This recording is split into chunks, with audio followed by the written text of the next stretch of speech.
Hey guys, what's up? Mike here, and welcome back to another 7 Deadly Sins review. Today is chapter 206, and I'm just going to start off by saying I'm sorry for missing last week's review. I honest to God thought that the manga was on hiatus last week, so I didn't even think there was a chapter. But there was a short chapter, about 9 pages, and I'll start the review off by talking about that, and then I'll get into what happened this week and the hype that's going on right about now. So let's get in the review today, guys.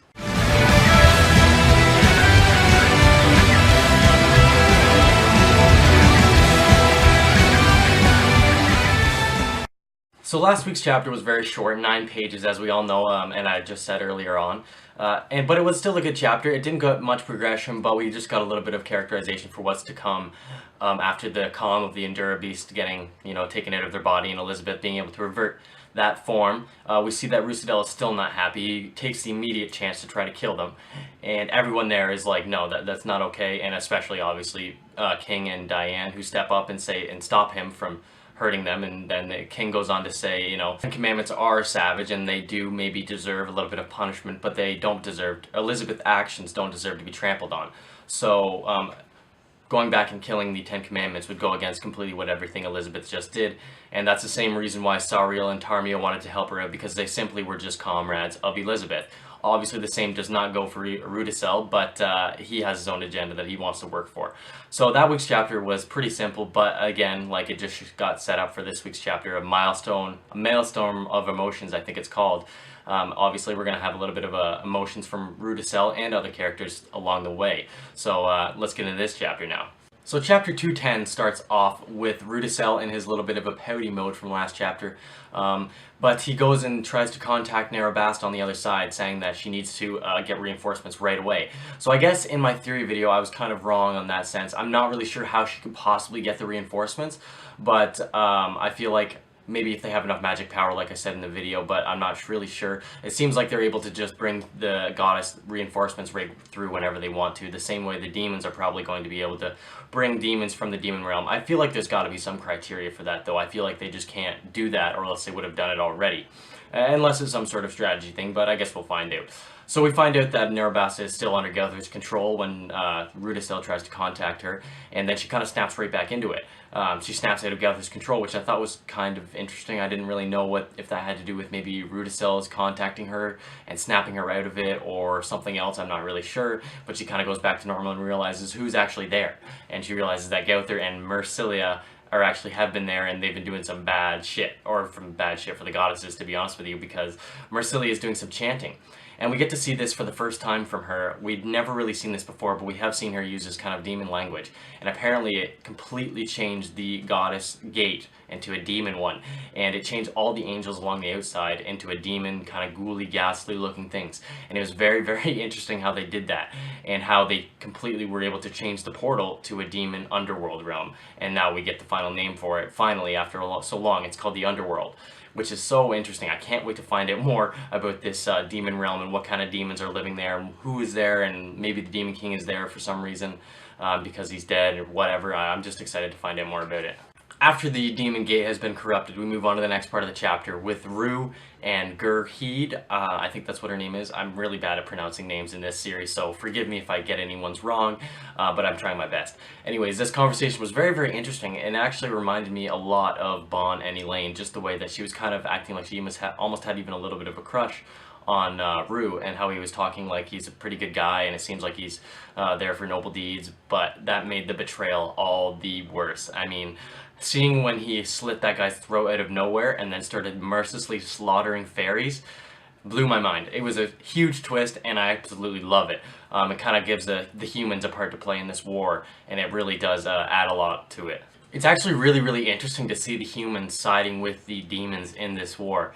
I mean, I really didn't see that coming. After seeing how mercilessly the demons were slaughtering humans and had no respect for them earlier, I can imagine the demons don't even know that the humans are aligning with them. They just said, like Rue said in this chapter, that they have similar interests, and the interest of destroying stigma is within the humans, which is so strange for me. I don't really understand it, but I guess it makes sense because the goddess race has really been proven to be absolute scum.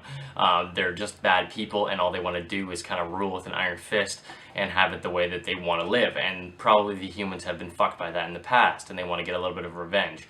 I'm gonna go ahead and assume that somebody has been killed who was close to Rue by like a goddess or something, and he seems like he has a lot of guys behind him as well, because they all popped out of nowhere, just started mercilessly slaughtering, like I said before, just everybody out there, and it was actually pretty brutal. So it kind of just threw a huge twist in this chapter and kept it going. Now, I'm not sure if I've actually said this before, but I think it's pretty obvious now that Rue is some sort of pre-version of Bon. You know, some sort of reincarnation thing is going on with them as well. I can't really be sure, but they look just so similar and they act so similar as well. And it seems like this guy who is a human has extremely good skills when he jumps up and just slits that guy's throat, the giant's throat, after he was just chirping him a couple times, you know.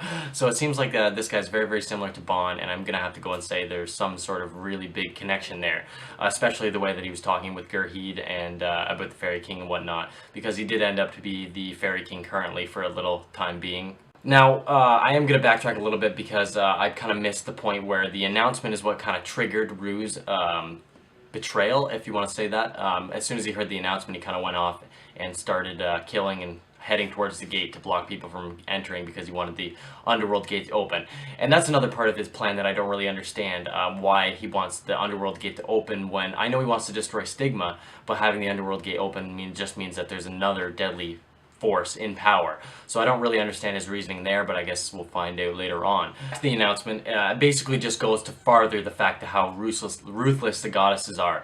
They kind of take advantage of their loyalty from their lower subordinates, and you can see all those people get hope from this announcement saying that, oh yeah, maybe we can do something, where meanwhile the goddesses are just trying to sacrifice as many people as they can and overwhelm the demons with their numbers. And that's just not the right way to go about it. I mean, they have all these soldiers, but they know they can't stand a single second up against the Ten Commandment, and numbers is not a problem for a Ten Commandment. They could easily slaughter 1,000,000 humans if they just popped up in front of them. It wouldn't be an issue, right? So the goddesses are pieces of shit. We're then back over with Glonyxia and King, or whatever, Diane and King, and they're talking with Meliodas, and they basically say that Meliodas can stay here with Elizabeth and protect her while they go and try to figure out what's going on with Stigma, because they've, you know, seen these power level changes and whatnot, and there's a lot of hectic stuff going on over there. So they head and fly in there, and they're wondering about their demon, or they're contemplating about the demons and if they should even be trying to help them or protect them after they've been doing so much bad in the past, you know, little while. And Diane does come and say that everyone is not bad from birth. You know, some people have good within them, and that's including the demons. And that's a good way to look at things from Diane's point of view. It's very optimistic, it's very glass half full, and it can really help with this scenario because it shows that the demons really aren't all that bad, and they can kind of see that from that perspective. And hopefully they can spread that throughout the goddess and the other races as well, so that there can be kind of peace in the future. But King also goes on to regret being mad at Meliodas after so much that he's been through. He realizes that Meliodas has just gone through hell and back to be there, and he's done so much for the people that he cares about, and he shouldn't have been mad for even finding out that Meliodas is a demon. He can't even help that. Meliodas has made the best of his situation. He has become the best guy that he possibly can for the most part. As they're flying towards Stigma, Gowther kind of notices it and then pops up right in front of King. And this part was pretty funny. They just bop heads after Gowther does a funny face. And this Gowther is so much different than the Gowther we know today. And it actually kind of creeped me out a little bit at first, seeing someone so bubbly and energetic in Gowther's body, because even King recognizes at the end of this chapter, he says, this is not Gowther. And we all know it is technically Gowther, but it's not the same Gowther that they know. The Gowther they know has no memories or whatever. They're learning the real Gowther right now, or the one that we assume is the real Gowther right now, and that's quite interesting. The way Gowther kind of introduces himself made me laugh as well, because he kind of did the villain act, and then he was like, oh yeah, just kidding, but I do know everything about you. And when he said that, it got me wondering, as soon as he said, you know, I know everything about you before you even know it, I wonder if he can see that it's not actually the real Dolar and Glonyxia in there, and if it's actually King and Diane. I mean, I kind of doubt it, because they're kind of traveling, they're not actually going back in time. They're kind of just seeing this hallucination, they're just living it out in their bodies. So I doubt that Gowther would actually be able to recognize that they're in there, but it is a possibility. Overall, this chapter was really good, like I said before. A little bit of a twist going on here, and the setup is just getting escalating higher and higher and higher. And one thing I neglected to mention actually earlier in this chapter, when Rudisell called for reinforcement, he mentioned a name, and now it said M-A-E-L, I think it was, I don't really know how to pronounce it, Mail, or something like that. He said, get Mail, and I wonder if that's the name of the big goddess or something like that. I'm really curious to see why he said that, because I feel like the author would not just throw that name in for no reason. Anyways, guys, that's all I got for this chapter. If you liked the video, drop me a like and subscribe if you want, and comment down below what you thought. I'll talk to you in the next one, guys. Peace.